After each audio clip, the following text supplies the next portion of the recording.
আসসালামু আলাইকুম দর্শক, যে যেখান থেকে আমার এই ভিডিওটি দেখছেন সবাইকে অসংখ্য ধন্যবাদ। দর্শক, আজ রাইড শেয়ার করে কত টাকা ইনকাম করা যায় সে সম্বন্ধে একটু আপনাদের আইডিয়া দিব।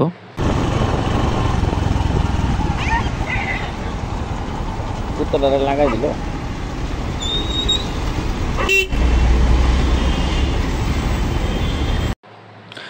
দর্শক, আপনারা জানেন অনেকেই ঢাকা শহরে রাইড শেয়ার অনেক জনপ্রিয়।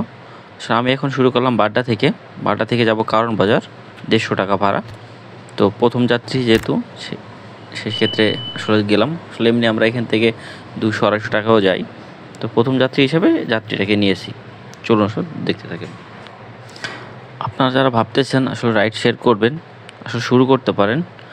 এখানে আপনি যদি ফুল টাইম করেন মাসে 35 হইতে 40,000 টাকা ইনকাম করা সম্ভব। এটা হচ্ছে হাতিঝিলের রাস্তা। আমরা আসলে হাতিঝিল ধরে যাচ্ছি। হাতিঝিল দিয়ে বেরোয় আমরা কারণ বাজার যাব। কারণ বাজার মোড়ে বাইকে নামিয়ে দিব। চলুন দর্শক। কি হোটেল কোন বাইক নাম করলেন? New star. এ ভাই, নিউ স্টার হোটেলটা কোনটা? New star hotel.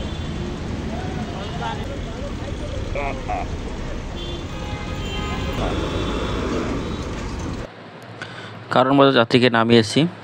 এখন কারণ বাজার যদি আমি থাকি ভাড়া পাবো না, এই জন্য আমি গুলিস্তানের দিকে যাচ্ছি। গুলিস্তান গেলেই আমি আসলে ভাড়া পাবো, কারণ গ্রাম থেকে সব মানুষগুলো গুলিস্তানেই আসতেছে। কারণ আজ যেহেতু শনিবার, অন্য জায়গায় তেমন ভাড়া নেই, বিভিন্ন টার্মিনালগুলোতেই ভাড়াগুলো আছে। তো সেক্ষেত্রে আমি এখন গুলিস্তানের দিকে যাব। গুলিস্তানের দিকে আসতে আসতেই আপনারা দেখতে পাচ্ছেন যাত্রীর অভাব নেই। তো গাড়ি থামার সাথে সাথে একজন আসছে। চলে 250 টাকা দিয়ে দেওয়া। কত দিবেন? 180 টাকা দেবো। 200। দেখেন যার জন্য বলি তো 180 আর 20 টাকা বাড়াই দিলেই তো হইলো। নেন।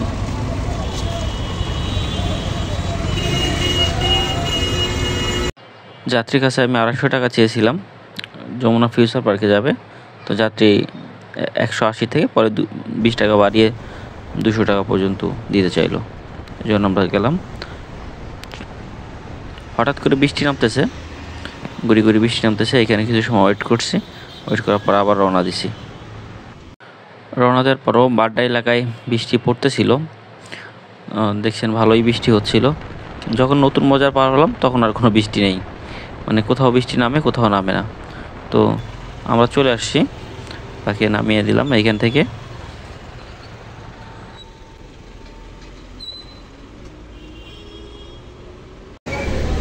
ধন্যবাদ ভাই। আপনি দেখেন গাড়ি আছে নাকি, পুরোটাই ফাঁকা। আপনি দেখছেন না, গাড়ি দেখছেন না? আচ্ছা, 50 টাকা দিয়ে নেন। আমি 400-450 নিচে যাইতাম না ভাই। আর 50 টাকা দিন। আপনি দেখেন কত যাত্রী, এখানে কোনো গাড়িই নাই। 400 টাকা দিয়ে আমি বেশি যাইনি। রাস্তা অনেক ভাই, রাস্তাটা অনেক। আমার তেলই লাগবে মনে করেন 200 টাকার। আমার এটা চালাই যদি ভাই খরচ আছে ভাই, বুঝছেন, খরচ আছে। আপনি 400 টাকা দিন। আপনি শুধু এর কমে পাবেন না। আপনি আমি আপনার বেশি নিচ্ছি, ব্যাপারটা সেরকম না। আচ্ছা, 20 টাকা দিয়ে নেন। এখানে যাত্রীর অভাব নেই, বুঝেন না? আপনি ডাক দিয়েছেন তাই আমি দাঁড়াইছি। যমুনা ফিউচার পার্ক থেকে পরে আবার খালি গুলিস্তানের দিকে আবার গেলাম। যার সাথে এক যাত্রী আমাকে ডাকলো, মানে যাবে আপনার টুঙ্গিতে। তো 450 টাকা দাম চেয়েছিলাম। যাওয়ার পরে কথাটাতে তারপরে এটা 370 টাকায় যেতে চাইলো। চলুন দর্শক, আমরা দেখতে থাকি। আপনার টাকাই তেল বলে লাগে দাঁড়ান ভাই। 370 টাকা। 370।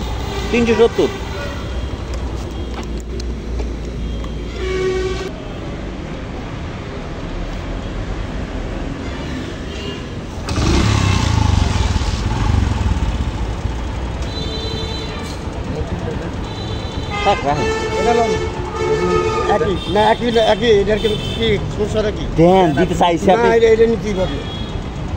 দিলে সমস্যা কি? দেন সমস্যাটা কি? আমার টাকাটা এক হাতে থাকে না। আপনি তো একজনকে দিয়ে দিবেন। দেন, শুধু আপনার তো দিয়ে দিবেন একজন। দেন, চাইছে দেন না। আরে চাইছে নতুনটা দেন না। আপনি এমন করেন না,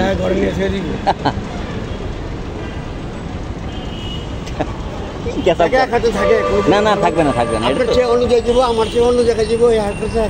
তো ঠিক আছে, প্রথমে দিয়ে দেন। আপনি তো আমার কাছে দেখ, আপনি যেমন রাখবেন না তিনিও রাখবে না, একই। পাম্পের এখানে একটু কথা কাটাকাটি হলো। ও পাম্পের যে লোকটি আছে উনি বেসে 100 টাকার নোটটা পুরোনি দিচ্ছিল। তো যে যাত্রী ছিল তিনি বলল যে আমার নতুন টাকাটা দেন, তো তিনি সেটা দিবে না। এই নিয়ে একটু কথা কাটাকাটি হলো, অবশেষে পরে টাকাটা চেঞ্জ করে দিল। এখন আমরা ভাইয়া চশমা পড়ছে, চশমা চশমা চশমা পড়ছে। আবদুল্লাপুর থেকে ঘুরে আবদুল্লাপুর মোড়ে দাঁড়ানোর পরেই একটি যাত্রী পেলাম। 5 মিনিটের মতো ওয়েট করা লাগছিল। 8 দিন হসপিটাল যাবে, 300 টাকা ভাড়া। সে যাত্রীকে নিয়ে 8 দিন হসপিটালে নিয়ে আসলাম মগবাজার। কাজ চলতেছে। 8 দিন হসপিটাল থেকে বের হয়ে আবার গুলিস্তানের দিকে রওনা দিলাম, কারণ জানি যে গুলিস্তানে এখন গ্রাম থেকে প্রচুর মানুষ আসতেছে, ওখানে গেলেই ভাড়া পাওয়া যাবে। গুলিস্তানে 1 ঘন্টার মতন ওয়েট করা লাগছে প্রায়, তারপরে একটি যাত্রী পেয়েছি। দেখছেন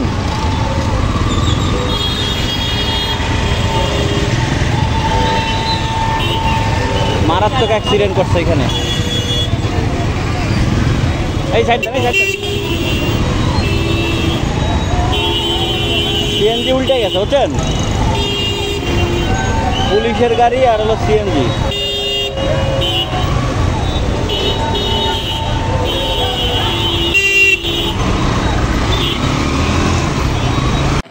গুলিস্তানে 1 ঘন্টা থাকার কারণ হচ্ছে ভাড়া অবশ্যই পেয়েছি, কিন্তু ছোটো ছোটো ভাড়া কম, এই জন্য আসলে যায়নি।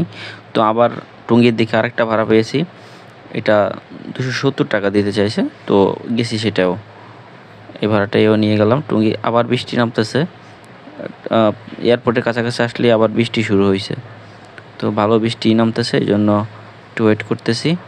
ওয়েট করার পর আবার যাব টুঙ্গির দিকে। টুঙ্গি থেকে আবার একটা ভাড়া নিয়ে আসছি, কুড়িল বিশ্ব রোড। এটা ভাড়াটা দিছে 180 টাকা।